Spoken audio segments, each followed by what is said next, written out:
우리 마산제일교회 모든 성도님들에게 구원에 대한 감사가 있고, 예배에 감격이 있고, 기도에 능력이 있고, 기도 응답이 있고, 그래서 여러분들의 가정과 일터에 여러분 자녀들에게도 기쁨이 충만하시기를 진심으로 소원합니다. 오늘 이 다니엘서 1장 7절의 말씀에 근거해서 다니엘과 그 세 친구들의 이름을 바꾼 이유가 어디에 있느냐. 1장 7절에 보면은 환관장이 그들의 이름을 고쳐 이름을 바꾸어서 다니엘은 이름을 어떻게 바꾸었습니까? 벨드사살이라 하고, 하나냐는 사드락이라 그렇게 바꾸고, 미사엘은 메삭이라 하고, 아사레는 아벳느고라 하였더라. 이름을 바꾼 이유가 어디에 있느냐. 그리고 이 이름을 바꾼 이 사건이 오늘 우리 21세기를 살아가고 있는 오늘 우리에게, 특별히 마산 지역에 살고 있는 우리에게 어떤 의미와 어떤 교훈을 주고 있느냐, 이런 내용을 생각하면서 함께 은혜를 나누고자 합니다. 여러분, 우리가 익히 주일학교 때부터 들어서 이야기도 듣고 잘 알고 있는 이 다니엘과 그 세 친구들의 이야기, 사드락, 메삭, 아벳느고, 이 이야기를 읽으면서 여러분들은 왜 이름을 바꾸었느냐, 이런 생각을 한번 해보신 일이 있느냐 하는 것이에요. 그냥 너무 쉽게 이 본문을, 이름을 바꾼 본문을 그냥 읽어가고 있었던 거 아니냐. 그만큼 여기에 교활한 계획이, 교활한 전략이 담겨져 있다는 것입니다. 이것이 바벨론의 도전입니다. 여러분, 우리가 이 사건을 단순히 하나의 역사적인 사건으로만 본다고 한다면은 내용은 아주 간단하고 우리가 받는 교훈도 아주 단순합니다. 옛날에 바벨론의 어떤 일단의 군인들이 예루살렘을 침공을 해서 예루살렘을 에워싸고 예루살렘을 함락시켰다. 그리고 본문을 읽어보면 신전에 있는 물건들을 빼앗아가서 자기들이 섬기는 신 아래 전에 진열을 해두었다. 그리고 젊은이들을 포로로 사로잡아 갔다. 이런 이야기입니다. 이런 역사적인 사실이에요. 그런데 이런 일들은 고대에 전쟁을 하면 흔히 있는 일이었습니다. 왜 신전의 물건들을 빼앗아가서 자기들의 신전에 진열을 해주는지 이유를 아시겠습니까? 그것은 통치 수단의 일환입니다.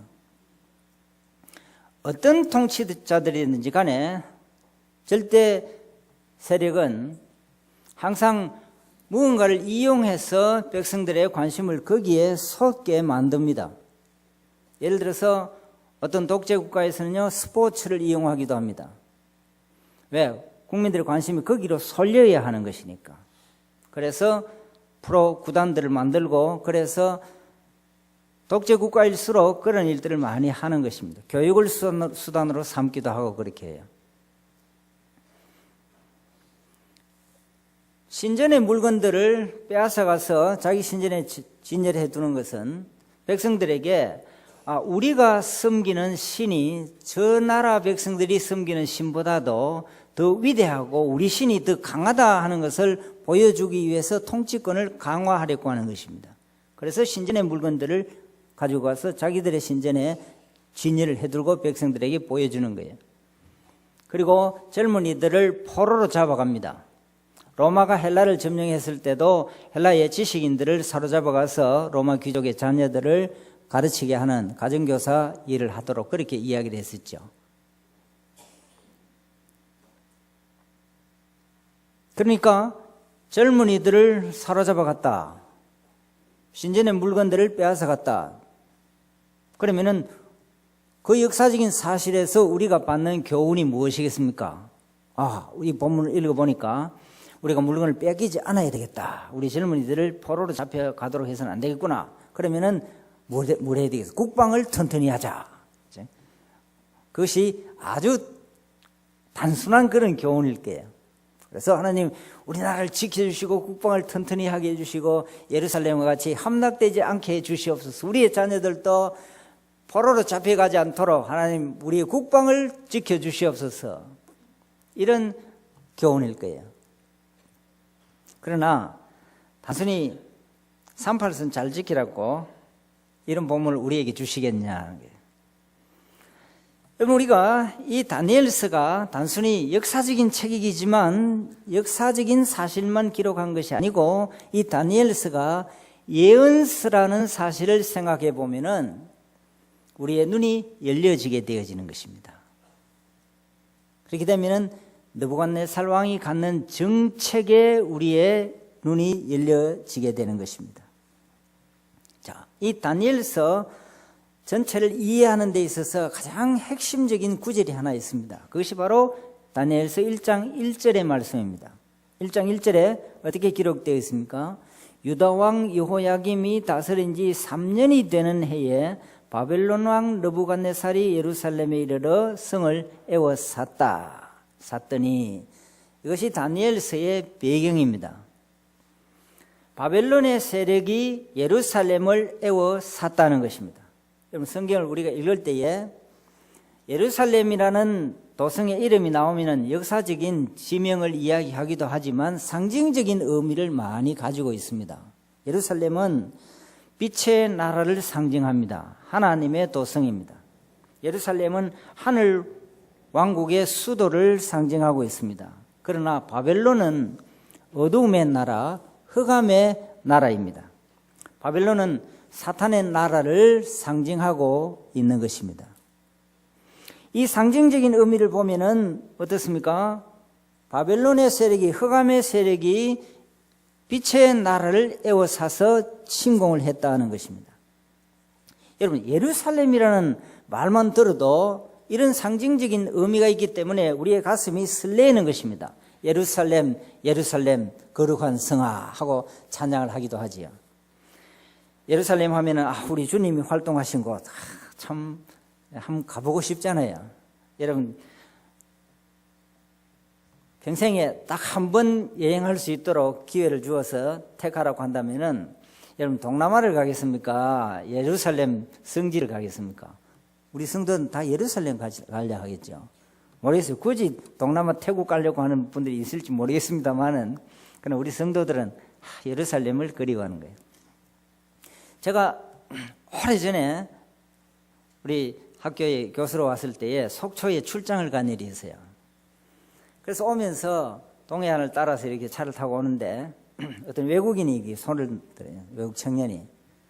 그렇게 뭐 호의도 베풀 겸 타도록 해서 이제 가면서 대화도 좀 하고 하려고 그렇게 이제 태웠어요. 운전수 옆자리 태워서 제가 물어봤습니다. 어디에서 왔냐? Where are you from?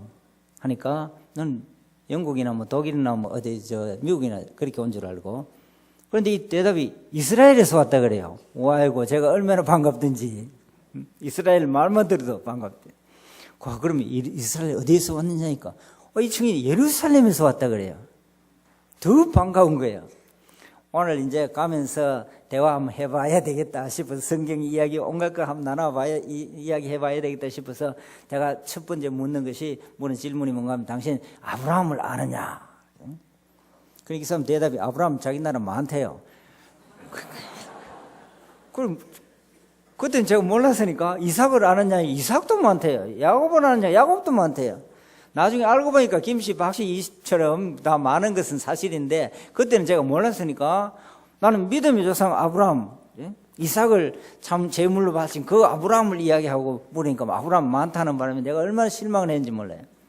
그래서 제가 당신은 모세를 아느냐 물어보니까 모세 안다 그래요. 아이고, 이제 좀 이야기가 되겠구나 싶어서 이야기를 해보니까 이 사람이 아는 모세는요, 그 당시에 옛날에 여러분 아시는지 모르겠습니다. 모세 다얀 장군이라고 있어요. 애꾸는 장군. 이렇게 율 부리는데 좀 이렇게 해갖고 그 모세 다얀 장군이 그 이스라엘 군대를 7일 동안 사막 전쟁에서 이기게 한 그 모세 다얀 장군에 대해서 막 이야기를 해요. 그래서 제가 그 모세 다얀 장군 말고 당신 민족을 종되었던 애굽에서 구원해낸 그 지도자 모세를 아느냐 하니까 이 청년이 하는 말이 그건 그냥 이야기고요. 이래요. 중간에 내가 막 내려불려 하다가 제가 그런 마음이 좋습니다. 제가 착하게 보이죠, 그죠? 그래서 제가 어디까지 가느냐 물으니까 저 뭐 청합 보경산가 거기 간다 그래요. 그래서 내가 그 입구까지 내가 태워주고 거기서 내려라 그랬어요. 제가 그 사람이 아브라함도 믿음의 조상 알고 자꾸 모세도 알고 이랬으면요, 제가 그냥 있을 사람이 아닙니다. 그 안에까지 태워주고 그 다음에 기다렸다가 우리 학교 내려와서 이스라엘에 대해서 강의 한번 해보라 하고 이럴 건데, 아브라함도 많고 이삭도 많고 모세도 그냥 다연 장군 이야기만 해서 그냥 막 가라 이랬죠. 제 여동생 남편이 히브리 대학교에서 이 구약학을 정말 오래동안 거기에 있었습니다. 그래서 제가 한번 간 적이 있는데, 와, 우리 여동생 아파트 옆에 문패를 보니까 솔로몬 뭐 이래 돼 있어요. 아이고, 제가 얼마나 반갑던지 이 할머니 한번 만나봐야 되겠다 생각이. 그래갖고 들어오는데 보니까 별로 지혜롭지도 않고 뭐 그냥 그래요. 그래 내가 참 실망을 하고 그냥 그랬는데, 야, 우리는 어떻습니까? 아브라함, 모세 이런 이야기만 들어도, 솔로몬 이야기만 들어도 참 마음이 다르다는 거예요. 자, 그런데 여러분 1장 1절이 그런 배경을 깔고 있어요. 예루살렘과 바벨론 이 두 세력은 모든 시대를 통해서 세계 역사를 지배해온 두 거대한 반대 세력입니다. 이 두 세력 간의 투쟁을 우리는 하나님의 나라와 사탄의 나라 사이의 투쟁이라 그렇게 부르기도 하고, 때로는 교회와 세상이라 표현하기도 하고, 그리스도와 적그리스도 간의 투쟁이라 그렇게 표현하기도 합니다. 여러분, 요한계시록을 읽어보시면 요한계시록이 주장하고 있는 것이 무엇입니까? 이 두 거대한 싸움에서 궁극적으로 그리스도의 나라가, 하나님의 나라가 승리한다는 것입니다. 새 예루살렘이 승리하고 우리에게 내려온다는 것이에요. 그것이 우리에게 주는 의미가 무엇입니까? 여러분, 세상이 아무리 흠하고 악해도 궁극적으로는 하나님의 나라가 최후로 승리한다는 것입니다. 세상은 결단코 우리를 이기지 못한다는 것입니다. 이 다니엘과 세 친구의 투쟁은 사실 이 두 거대한 전투의 한 국면만을 기록하고 있을 뿐입니다. 그 시대에 다니엘과 세 친구들은 그 싸움에서, 영적 전투에서 이겼다는 것입니다. 오늘 우리도 우리 개인의 삶을 생각하면요, 아침에 일어나서 준비하고 식사하고 직장에 나가고 이렇게 한다 개인의 삶인 것 같지만, 큰 관점에서 보면은 내 개인의 단순한 삶이 아니고 하나님 나라의 거대한 군사의 한 군사로서 삶을 살아가고 있다는 것입니다. 영적 투쟁이라는 것입니다. 여러분, 우리 성도들의 삶은 모두가 영적 전투입니다. 우리는 이 영적 전쟁에서 이겨야 하는 것입니다. 오늘 문제가 되고 있는 경남 학생 인권 조례 문제도 단순히 하나의 인권 조례 제정 정도의 문제가 아니고 영적 전투라는 사실을 성도들은 심각하게 인식을 해야 합니다. 영적 전쟁이 벌어지고 있는 현장에 회원교회, 이 마산제일교회가 있다는 것입니다. 그런데 이 다니엘서 1장에서 우리를 정말 놀라게 하는 것이 있습니다. 그것이 무엇입니까? 이 거대한 영적 전쟁에 청소년들이 휘말려 들어가 있다는 사실이에요. 이 다니엘과 세 친구들은 이 당시에 14세 소년을 넘지 않았습니다. 14살. 부모가 자녀들을 보면 항상 어리게 보는데, 회갑이 지난 자녀에게도 나가면 출근하면 야, 차 조심해라 이렇게 하는 부모의 마음인데, 14세 소년, 얼마나 어리게 보이겠습니까? 이 소년들이 어디에 공격을 받고 있습니까? 바벨론의 공격을 받고 있다는 것입니다. 그런데 이 공격은 얼마나 치밀한지 유순하게, 조용하게, 체계적으로 조직적인 방법을 통해서 공격해 오고 있기 때문에 우리가 인식을 제대로 잘 해내지를 못한다는 것입니다. 사탄의 세력은 항상 그런 방식으로 우리를 공격해 오는 것입니다. 느부갓네살 왕은 예루살렘으로부터 젊은이들을 데려오도록 명령을 내립니다. 그래서 3절과 4절에 보면은 이스라엘 자손 중에서 왕족과 귀족 몇 사람 곧 용모가 아름다우며 모든 지혜를 통달하며 지식에 통달하며 학문에 익숙하여 왕궁에 설 만한 소년을 데려오게 하였다. 야, 이방의 왕이지만 정말 똑똑한 거예요. 젊은이들에게 관심을 갖고 있는 거예요. 인재에게 관심을 갖고 있다는 말입니다. 왕으로서 당연하게 장래 지도자가 될 젊은이들에게 관심을 갖고 있는 것입니다. 이들 장래 지도자들을 데려와 버리면은 이스라엘 민족이 무엇을 할 수 있겠느냐는 것이에요. 여러분, 다니엘 시대와 마찬가지로 오늘 우리 시대에도 사탄의 세력은 어떤 물건을 훔쳐가는 그러한 일보다는 우리의 언약의 자녀라는 보물을 훔쳐가는 일에 더 많은 관심을 가지고 공격해 오고 있다는 사실을 알아야만 합니다. 그것도 아주 교묘하게 우리의 자녀들을 사탄의 진영으로 빼앗아 가려고 하고 있는 것입니다. 어떤 교회가 희망이 있는 교회겠습니까? 인재에 관심을 가지는, 사람에게 관심을 가지는 교회가 희망이 있고 소망이 있는 교회입니다. 조직과 건물에만 관심을 가지는 교회는 소망이 없어요. 그러나 사람에게 관심을 가지는, 다음 세대에 관심을 가지는 그러한 교회, 우리의 자녀들이 믿음으로 잘 살 수 있도록 관심을 가지고 후원하는 그 교회가 비전이 있고 소망이 있는 교회임을 믿으시길 바랍니다. 제가 여기서 쫙 보면요, 앉아서부터 누가 눈에 띄는지 압니까?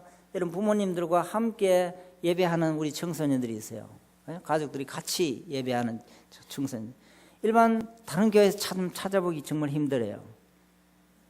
다 청소년 따로 그래요. 중고등부 예배만. 그런데 앉아 있거든요. 물론 스마트폰 보고 있기도 합니다만은. 그래도 예배에 참 같이 참석하는 그 우리 자녀들이 얼마나 귀하냐는 것이에요. 우리 마산제일교회는 다른 어떤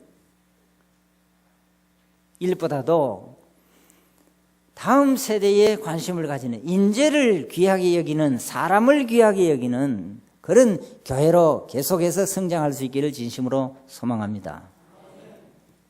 자, 그런데 단순히 인재에 관심을 가지는 그런 정도로, 그들을 데려오는 정도로 충분하지 않다고 느부갓네살은 정책을 세웠습니다. 그렇게 보고 있는 것이, 이들의 계획이 무엇입니까?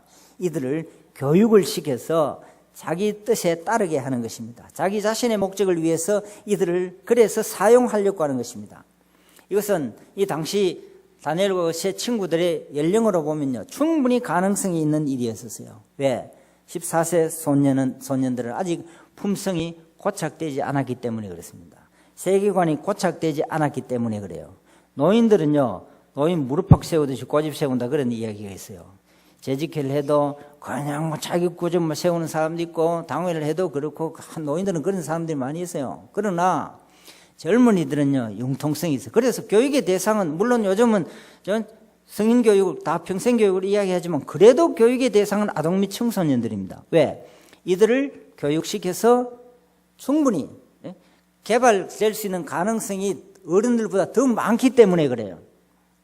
그래서 느부갓네살 왕이 이들을 데리고 와서, 언약의 자녀들 데리고 와서 교육시키면은 자기들 뜻에 따라서 바빌론화 시키면요, 이스라엘은 맥을 멈추지 못한다는 거예요. 그래서 이런 계획을 세웁니다. 그래서 이들을 데리고 와서 귀족의 포로들을 죄수로 취급하지 않습니다. 여러분 본문 한번 읽어보십시오. 느부갓네살은 이들에게 아주 외교적으로 접근을 합니다. 대우를 참 잘해줍니다. 그래서 1장 4절에 보면요, 바벨론 왕궁의 상류 계층이 자제들이 받는 그러한 교육을 베풀어 줍니다. 1장 4절에 어떻게 기록이 되어 있습니까? 그들에게 같이 한번 읽어볼까요? 갈대아 사람의 학문과 언어를 교육받도록 해주는 거예요. 여러분, 갈대아라고 하면 여러분 기억납니까? 갈대아 우르에서 누구를 불러냈습니까? 아브라함을 불러냈어요. 이 갈대아는요, 이 당시에 최고의 문명 도시입니다. 세계 4대 강을 중심으로 한 고대 문명을 우리가 이야기하지 않습니까? 고등학교 때 다 역사를 배워갔어요. 티그리스 유프라테스 강을 중심으로 한 그 고대 문명의 발상지가 어느 곳이냐? 바로 이 갈대아의 교육이랍니다. 갈대아 지방입니다. 이 최고의, 이 당시에는 최고의 교육을 누구에게 시키느냐? 포로들에게 시키고 있다는 거예요. 바벨론의 귀족은 유다의 귀족 소년들에게 바벨론의 학문을 많이 익히도록, 그들의 언어를 익히도록 격려해 주었습니다. 이들로 하여금 바벨론의 이교적인 신앙과 이데올로기에 익숙해지도록 해준 것입니다.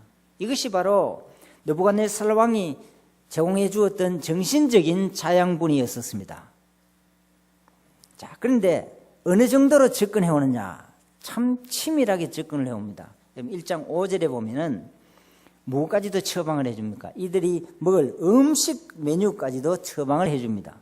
그래서 기록이 되어 있습니다. 또 왕이 지정하여 그들에게 왕의 음식과 그가 마시는 포도주에서 날마다 쓸 것을 주어 3년을 기르게 하였으니, 이 음식까지도 배려해 주는 것은요, 적어도 다른 포로들보다는 이 귀족의 자녀들은 다르다, 이렇게 배려해 주는 것이 아닙니다. 음식이라고 하는 것이 여러분 무엇입니까? 음식은 문화예요. 음식은 서로를 연결시켜주는 고리와도 같습니다. 그래서 우리가 사업을 할 때, 어떤 계약을 하고 이럴 때, 서로가 딜을 할 때 뭘 합니까? 만나서 식사를 먼저 합니다.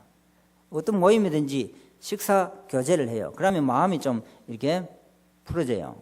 열려진다는 말이에요.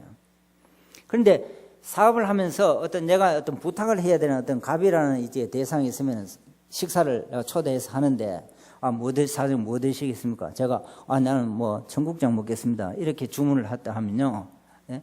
자기는 청국장 싫으니까, 나는 스테이크 하겠습니다, 이러면 계획 성립이 안 돼요. 성사가 안 돼요. 이 사람 이런 사람인데, 이렇게 되죠. 중국장 먹겠습니다 이러면요, 자기는 싫어도 저도 중국장 먹겠습니다 이러면요, 일단 마음이 통해요. 음식 취향이 같으면요, 마음이 서로 잘 통해요. 자, 미국에 가서 교포 자녀들 보면 얼굴은 딱 우리 한국 딱 그렇잖아요. 그런데 음식을 먹으면 자기들은 피자, 햄버거 이런 거 좋아하고, 한국 음식은 그냥 냄새 난다고 싫어하고 김치 싫어하고 이러면요, 별로 같은 이렇게 마음이 별로 그렇게 안 들어요. 그런데 외국 사람이라도요, 그냥 된장 좋아하고 김치 좋아하고 마늘 좋아하고 중국인 좋아하고 이러면 마음이 열리고 막 우리 편같이 느껴지는 거거든요. 음식 취향이. 제가 좋아하는 음식을 같이 좋아하면 얼마나 좋아하겠어요? 시락국 같은 거. 미역국 끓는데 들깨 많이 넣어서 끓여주는 거를 미역국 같으면 너무너무 좋아하거든요. 여러분, 그런데 특히 레위기서를 읽어보면 레위기서에 뭐가 나옵니까? 음식 정결 규정이라는 것이 있어요. 이스라엘 백성들만 먹는 특별한 음식이에요. 지금도 이스라엘 항공을 타면은 이 키파라고 해서 머리에 이렇게 빵모자같이 쓴 거 있잖아요. 정통파 유대인들에게 음식을 먼저 줍니다. 그리고 이방인들에게 줘요. 저는 이방인으로 생각해 본 적이 없는데 이스라엘 항공을 타고는 내가 이방인인가 이런 생각이 들더라고요. 그래서 내가 스튜디오에서 불러서 나도 저 음식 한번 먹어보자 하니까 저거는 안 된다 그러네요. 왜냐 안 돼? 이게 없다는 거지, 키퍼. 그래서 내가 이거 하나 어디 구하면 되지 않냐, 하나 빌리자 이러니까 그건 안 된다 그래요. 그거는 유대 신앙을 고백하고 그 다음에 이걸 이제 산다. 하나님, God above us, 하나님이 우리 위에 계신다. 그래서 결국 못 먹었죠. 이런 것이 유대의 음식입니다. 선결과의 연결고리예요. 이 유대의 언약의 자녀들을 새 친구 데리고 와서 교육도 시키고 하는데, 이제는 뭐까지, 음식까지도 단절해서 철저하게 무엇으로 만들려고 하는 것이에요? 바벨론의 시민으로 만들려고 하는 것입니다. 연결고리까지도 제거하려고 하는 거예요. 오늘 본문에 나오는 이 이름을 바꾸는 사건은 바로 이러한 바벨론화 시키는 이 거대한 계획의 절정에 이르는 부분입니다. 그래서 이름을 바꾸려고 하는 거예요. 이름을 바꾸는 것은 여러분 굉장히 중요합니다. 이름이라고 하는 것은요. 물론 이름을 바꿀 때에 그 바꾸는 동기도 아주 다양합니다. 우리나라도 그래요. 예를 들어서 단순히 다른 사람에게 혐오감을 주지 않도록 하기 위해서 이름을 바꾸는 그런 경우도 있어요. 그건 또 쉽게 바꿔준다 그래요. 재판 별로 없이. 예를 들어서 김정은, 김정일 같으면요. 요즘 바꾸려고 하면 빨리 쉽게 바꿔준다 그래요. 제가 몇 년 전에 텔레비를 보니까 그럼 텔레비 제가 한 번씩 이야기하니까 주 총장은 맨날 텔레비 보나 이렇게 생각하지 말고요. 우연히 봤어요. 보니까 뭐가 있냐. 이 이름이 이상한 분들만 모아갖고 대담을 하더라고요. 그런데 그 이름 중에 보니까 어떤 이름이냐. 제가 기억이 나는 대로 보면 현상범이라는 이름이 있어요. 네? 현상범. 이런데 바로 옆자리에 누구 있냐. 강도범 씨가 있어요. 강도범 씨. 현상범하고 강도범하고 이렇게 같이 옆자리에 앉아놓으니까 참 험악하더라고요, 보니까. 이생강도 있고, 김딸막도 있고, 조자식도 있고, 성은 방씨인데 이름은 귀녀도 있고, 방귀녀, 방구를 많이 끼는 건데 모르겠는데, 안전심도 있고, 이 사람 맨날 전심 안 먹는 사람인지 모르겠어요. 안전심도 있고. 참 제가 이야기하기가 좀 그러합니다만은 이게 우리 누님 이름도 말이 안 되는 이름이에요. 여자 이름에 이 끝에 자자 달리면 좀 촌스럽잖아요. 그런데 우리 누나 이름이, 큰 누나 이름이 되게 촌스러워요. 제가 총장으로 있을 때 이 시무식을 하잖아요. 직원들 신년도가 되면은. 그래서 제가 직원들한테 우리 원래 이 무자년을 맞아서 참 여러분 행복하시고 이렇게 하는데 가만 내가 생각해보면 우리 누나 이름이 무자라. 그래서 신문식 마치고 난데 우리 대구에 누나한테 전화해서 누나 미안하다 이러니까 왜 이래? 내가 오늘 누나 이름도 모르고 내 생각도 모르고 무전년에 참 그 하대 이래 내가 밑에 존칭을 못 붙여서 미안하다 이러니까 니 또 내 놀리려고 하구나 이렇게. 우리 둘째 누나 이름이 영자예요. 성이 또 김씨가 아니면 조금 나았는데 신영자 뭐 이런 게 있는데 김영자는요 진짜 촌스러워요. 그래 우리 누나가 김영자 안 하고 나중에 바꾸기를 김영순이라 바꾸는데 영자나 영순이나 또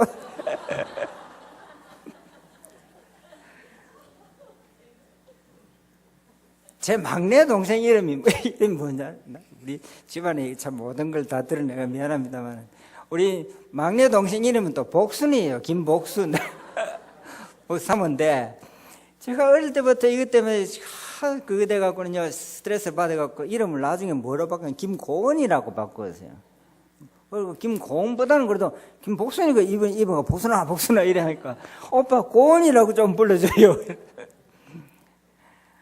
자, 제가 그냥 이름 이야기를 하는 것은요 이 다니엘과 세 친구들 이름이 촌스럽다든지 또는 남에게 혐오감을 주는 이름이기 때문에 바꾸려고 하는 것은 아니에요. 유다의 이름은 다 의미를 가지고 있어요. 예수, 자기 백성을 저희 죄에서 구원해 내는 자, 베드로, 반석이라 이런 그 의미가 있잖아요. 다니엘과 세 친구들의 이름은 하나님과 관계된 의미가 들어있는 이름이라는 거예요. 이 이름이 바벨론 왕궁에서 불려져서는 안 된다는 것입니다. 그래서 마지막으로 바꾸려고 하는 거예요. 바벨론 시민으로 만드는 최고의 절정입니다. 그럼 우리나라도 보면은 한국 신민화 정책이라고 해서 일제 30년 지하에서 나중에 뭘 하려고 했습니까? 우리나라를 일본 사람 만들려고 해서 창씨 개명을 했었거든요. 그런 관점에서 보면은 꼭 같은 역사적인 그런 사실이에요. 다니엘이라는 이름의 뜻은요, 하나님이 우리의 재판관이 되신다는 분이십니다. 그런 이름입니다. 하나님은 우리의 의로우신 재판장이 되시는 분이십니다. 그렇기 때문에 오늘 우리가 좀 억울한 일을 당해도 참을 수 있는 것은 그 의로우신 재판장 되신 그분이 마지막 그날에 우리의 눈에 눈물까지도 닦아주시는 분이시기 때문에 내가 이 지금 살아가면서 억울한 걸 다 이야기를 안 해도 하나님 그분이 다 해결해 주시는 그런 의로우신 재판장이 되시기 때문에 참을 수 있다는 것이에요. 이 이름을 무엇이라고 바꾸었습니까? 벨드사살이라. 벨이라는 신이 재판장이 되어서 우리를 보호해 주신다. 이런 이름으로 바꾸었습니다. 하나냐, 하나님은 자비로우신 분이시다 하는 이름의 뜻입니다. 여러분, 하나님은 참 긍휼이 풍성하신 분이에요. 정말 하나님은 자비로우신 분이에요. 이 하나냐를 사드락, 달의 신 악구의 명령이고 그 악구의 명령이 자비로운 명령이다. 이렇게 바꾸어 버렸습니다. 미사엘, 참 좋은 이름입니다. 하나님 같은 분이 이 우주에 어디 있느냐 하는 거예요. 그렇잖아요. 우리 하나님 같은 분이 이 우주에 어디 있느냐는 거예요. 이 이름을 메삭, 악구 같은 분이 이 우주에 어디 있느냐, 진짜 악구같이 바꿔버려요. 미사엘, 하나님 같은 분이 어디 있느냐. 악구, 메삭, 악구 같은 분이 어디 있느냐. 아사랴, 참 아사리예요. 아사랴. 하나님은 우리를 도와주시는 분이시다. 나의 도움이 어디서 올고 천지를 지으신 여호와에게서로다. 이 아사랴, 하나님이 나의 도움이 되시는 분이시다. 이 이름을 아벤느고, 아벳이라는 종이라는 말이거든요. 아벤느고, 느고의 종이 되어서 우리를 도와주신다. 느고의 종이다. 이렇게 바꾸어버렸습니다. 그렇기 때문에 우리는 이 이름을 바로 불러줘야 합니다. 자꾸만 사드락, 메삭, 아벤느고 이러면 불러야 되겠습니까? 다니엘, 하나냐, 미사엘, 아사랴 이렇게 이름을 바꿔줘야 되겠죠. 자, 그런데 이 느부갓네살의 이런 간악한 계획이, 바벨론화 시키려고 하는 이 계획이 오늘 우리와는 아무런 관계가 없다고 누가 장담할 수 있습니까? 오늘 또 바벨론의 세력은 예루살렘의 자녀들, 우리의 언약의 자녀들을 약탈해 가기 위해서, 바벨론의 흑암의 시민으로 만들기 위해서 온갖 방식으로 공격해 오고 있다는 사실을 생각해 보면은 교회의 사명이 무엇인가 하는 것을 다시금 인식할 수 있게 되어지는 것입니다. 이런 바벨론의 도전 앞에서 교회의 사명이 무엇이겠습니까?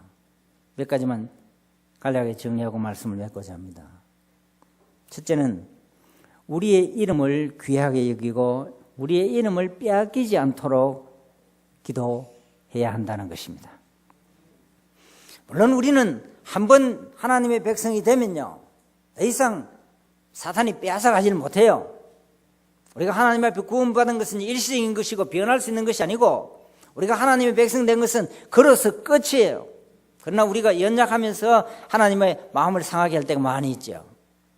원래 우리는 성도라는 이름을 가진 자들이 아니었습니다. 우리의 본래의 이름은 무엇입니까? 진노의 자식들이었어요. 우리가 잘 불려진다고 한다면 고요한 나라, 동방의 고요한 나라, 한민족, 이런 이름으로 불리던 자들인데, 그래도 이 땅에 복음 들고 찾아오준 선교사들이 있었기 때문에 그들이 참 온갖 어려움 다 겪고 희생하면서 복음을 전해 주었기 때문에 오늘 우리도 더 이상 진노의 자식이라 이렇게 불리지 아니하고 그리스도인, 하나님 나라를 유업으로 이어받을 성도라고 불려지고 있다는 것입니다. 여러분, 성도라는 이름이 얼마나 아름다운 이름인지 모릅니다. 성도라는 이름은요, 목사라는 이름보다도, 목사라는 호칭보다도 더 아름다운 이름이에요. 목사도 하나님 앞에 다 성도로 서는 것이에요.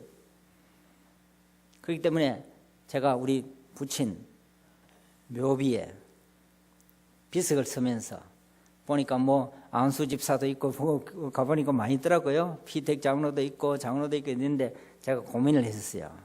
내가 이렇게 말씀을 전하면서 이름을 어떻게 성함을 어떻게 쓰냐 하다가 제가 식구들하고 의논해서 성도하고 우리 부친 쇠북종 1만만자 그렇게 이름 비석을 붙였어요. 여러분, 우리 부친요 대단합니다. 여러분, 그냥 보면 안 돼요. 독립유공자입니다. 독립건국유공자예요. 독립운동 감옥소에 있다가 지금 대전에 가면 무덤이 아주 큽니다. 뼈대 있는 집안이에요. 성도라고. 다른 목사 일이 되는데 좀 보면 총회장 이렇게 되기도 하고 하는데 좀 미안하기도 한데, 그래도 가면은 아버지 다 이해 안 해주시겠는데 그렇게 생각을 하고 있어요. 그만큼 성도라는 이름, 거룩한 백성, 우리가 다 죄인들이었지만 하나님 앞에 거룩한 백성으로 인치심을 받은 거 얼마나 귀하냐는 거예요. 둘째로는 신자 부모와 그리스도인 교사들 그리고 교회는 항상 우리의 자녀들에게 하나님을 아는 지혜와 지식을 가르치려고 노력을 해야 하는 것입니다. 이것이 바로 교회의 한 사명입니다. 만약 우리의 부모들이 우리의 언약의 자녀들에게 갈대아의 지혜와 언어와 학문만을 가르친다고 한다면 어떻게 우리의 자녀들이 하나님의 이름을 고백하고 예루살렘의 깃발을 드는 자녀들이 될 수 있겠느냐 하는 것입니다. 오늘 우리 신자 부모들 한번 생각해 보면요, 이 바벨론의 방백들과 똑같이 갈대아의 최상의 교육만을 가르쳐서 사회에서 좋은 직장 얻고 안락한 삶을 살아가기를 강요하고 있는 것이 오늘 우리의 모습이 아닌가 생각해 보아야만 합니다. 오늘 우리는 우리의 자녀들에게 모든 종류의 책을 다 사주고 그렇게 읽게 하면서도 책 중의 책인 하나님의 말씀을 읽고 묵상하는 일에는 관심을 가지지 않는 젊은 세대가 되어가고 있는 것입니다. 그렇기 때문에 오늘 우리 젊은 세대는요, 참 각성해야 되는 그러한 시대입니다. 우리 교회도 보면요, 우리 권사님, 지금 권사님 이런 분들은요, 다 교회를 위해서 헌신하고 이렇게 많이 해요. 재정적인 헌신도 하고 그래요. 목사들도 마찬가지예요. 우리 부모님 세대는 체험이 있었어요. 지식은 좀 모자라도 구원에 감격하고 소명의식을 가지고 있었기 때문에 그 어려운 가운데서도 봉사하고 눈물로 지새우면서 한국 교회가 그 위에 서도록 만들어 주었다는 것이에요. 그럼 옛날에는요, 교회 마루에 이런 의자에 있는 것이고 마루에 모두 엎드려가 그러면 그 앞에 눈물 자국들이 다 있었어요. 그만큼 기도하고 그만큼 헌신했다는. 교회 건축하고 하는데 우리 부모님 세대는 논 팔고 집 팔고 밥 팔고 이렇게 해서 헌신한 세대예요. 지금 새로운 시대가 지나가면 한 시대가 지나가면서 우리 세대는요, 그런 부모님 세대를 보면서 자라났었어요. 그렇기 때문에 이해를 해요. 그러나 지금 젊은 세대는 그러한 체험도 하지 못했었고 그러한 일에 관심을 갖지 못하는 소명의식이 약해진다는 거예요.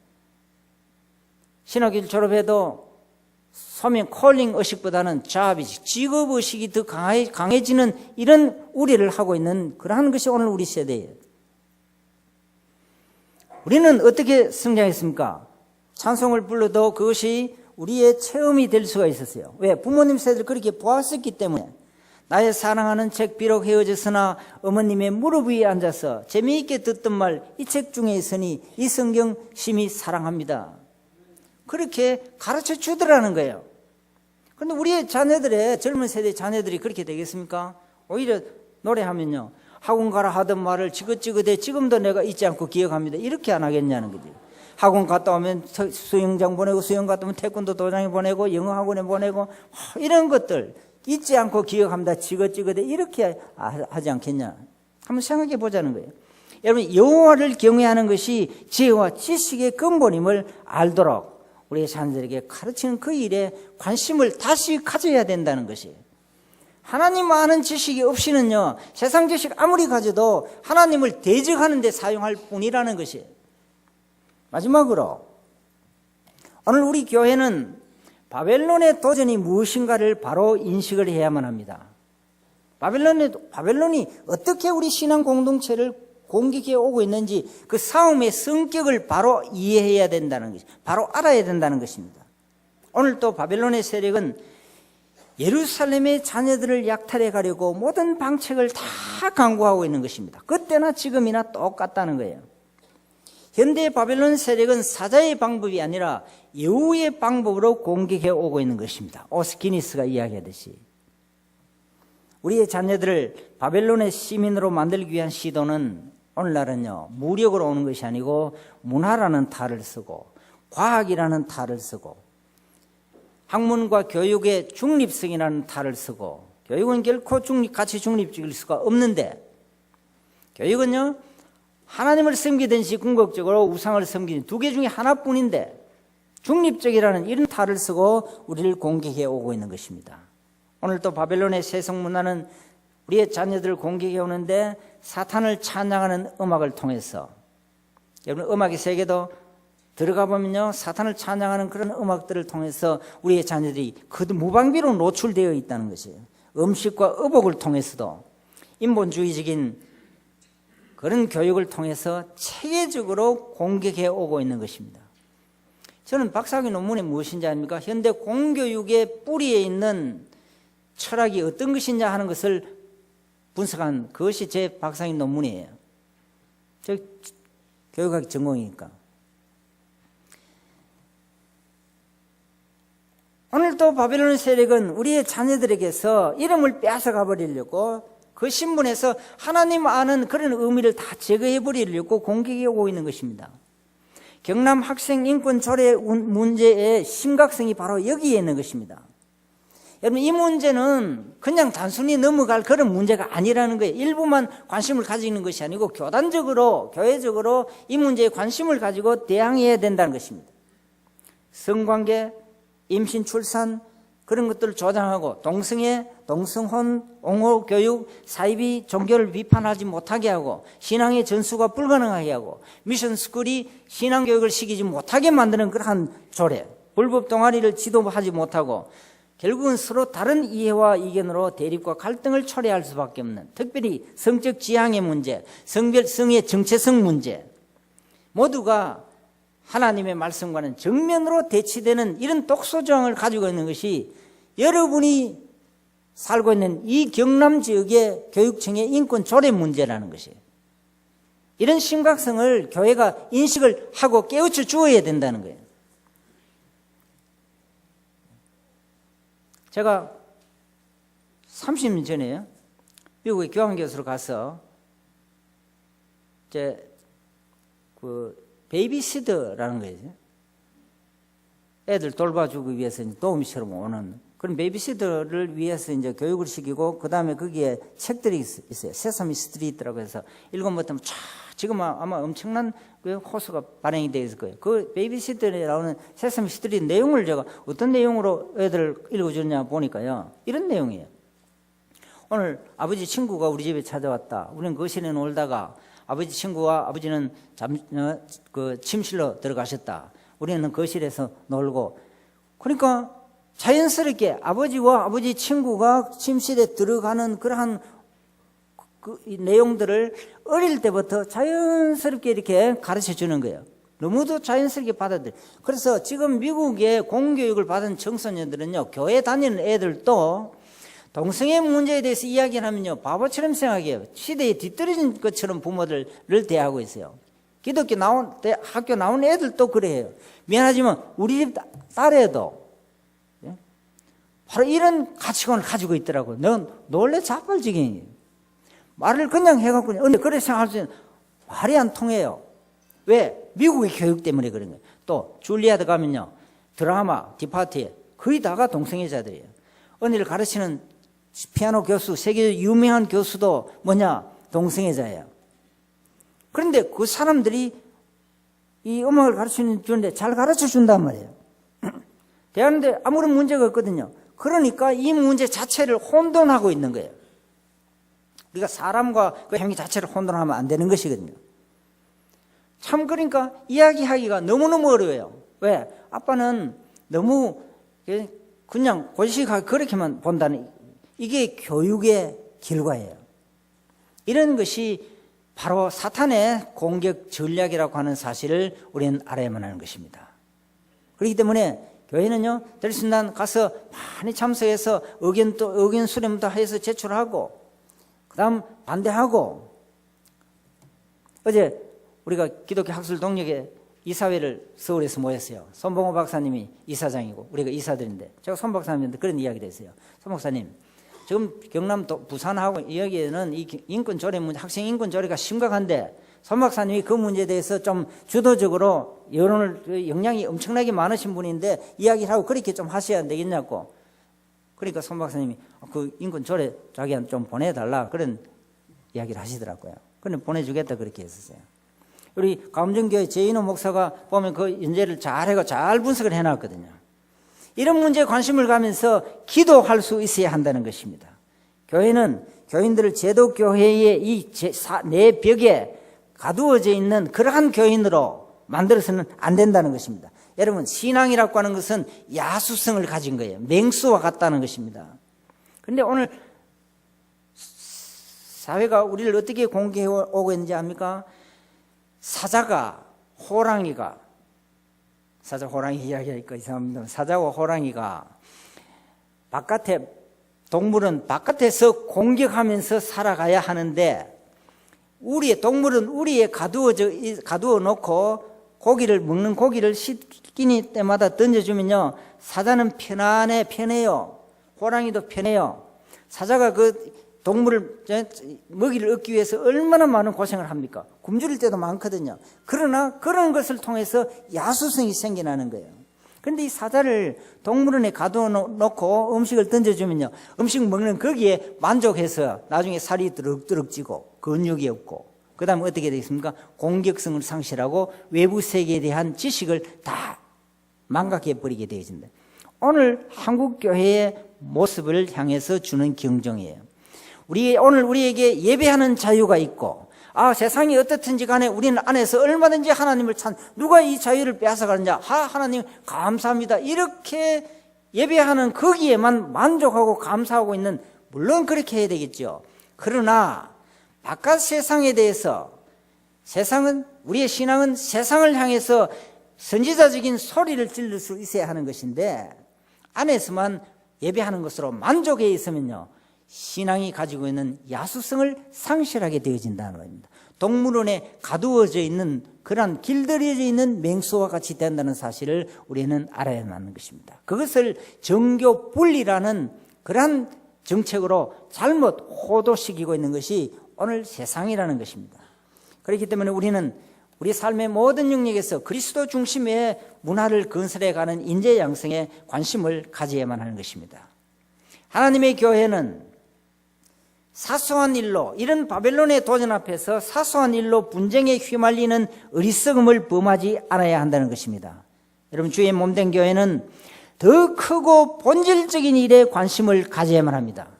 이 주님의 몸된 교회의 본질적인 사명 앞에서는 내 고집도 내 명예도 모든 것을 다 함께 내려놓을 수 있어야 한다는 것입니다. 이 하나님 앞에 엎드려서 하나님 우리에게 긍휼을 베풀어 주시옵소서, 우리의 자녀들을 지켜 주시옵소서, 우리 교회가 본질적인 사명을 수행하는 그 일에 더 에너지를 쏟고 더 시간을 쏟을 수 있도록 하나님 우리를 긍휼히 여겨 주시옵소서, 이런 부르짖음이 우리에게 있어야 한다는 것입니다. 가슴을 치는 통탄함이 우리에게 있어야 한다는 것입니다. 하나님의 긍휼을 구해야만 하는 것입니다. 이것이 바로 교회와 교단을 향한 하나님의 뜻일 것입니다. 여러분, 마산제일교회는 사소한 일에 우리의 에너지를 소모하기보다는 예배와 기도, 전도와 선교, 구제하는 일과 봉사하는 일, 교육하는 일, 우리의 언약의 자녀들을 제대로 길러내는 이러한 일에, 교회의 본질적인 사명을 수행하는 그런 일에 더 많은 관심을 갖는 복된 교회로 계속해 성장할 수 있기를 진심으로 소망합니다.